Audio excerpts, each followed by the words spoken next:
Men, could all the men that are here, could you just stand up? Just stand up, all the men that are here. Thank you. Stay standing. We prayed that men would come, and we got almost half the people here are men. Usually 10% are men. So you are an answer to our prayers. Thank you for coming. Be a voice for those that need one. Love your niece or your neighbor or someone you know that needs love, as well as your daughters and your sons. And join us in the fight against pornography. I hope every man here today makes a pledge. I will never click again on anything that exploits anyone. And tell your friends, if you know some men that are struggling with this, there's freedom. There's resources for that. We have a men's accountability group in our church. I'm so proud of those men. They're talking about the problem. They're being open. They're honest. I get texts every day. Hey, I feel like I'm being triggered. Keith, pray for me. We can't do this alone. We need to do this together. The Pure Desire booth back there, go to that. Tonight, we're talking about pornography.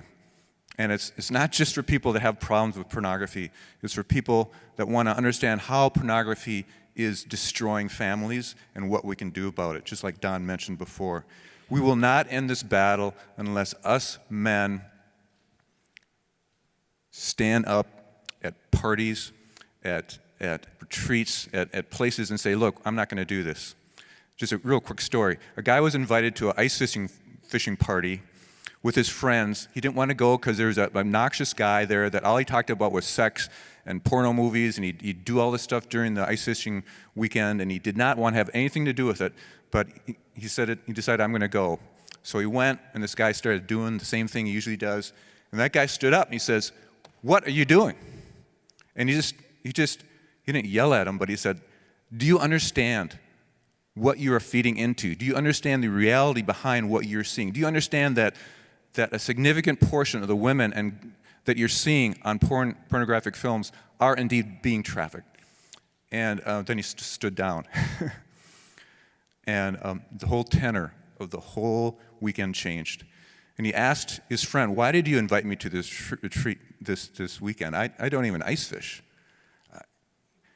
We wanted you to do what you just did. We wanted you to stand up to this guy. All of them were thinking the same thing, but they were afraid to stand up. So men, we can stand up, and we can make a difference. Go to the next slide. So 3 last thoughts. There's 46 million people enslaved in the world today.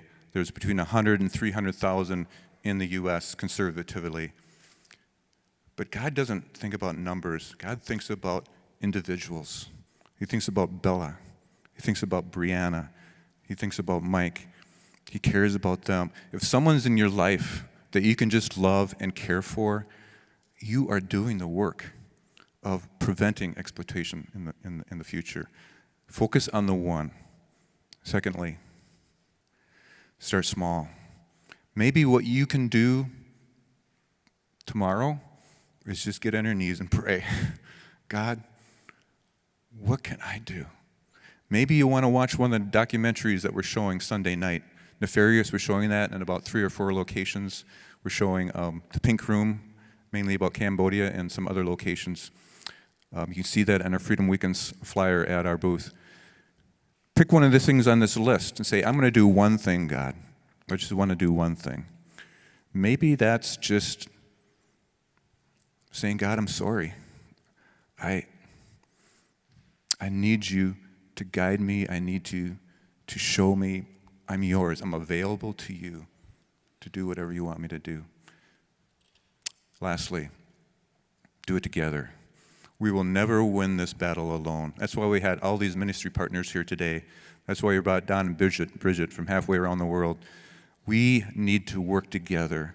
And what Trafficking Justice does is we work with churches, people in churches that want to do something together. So let's do this together.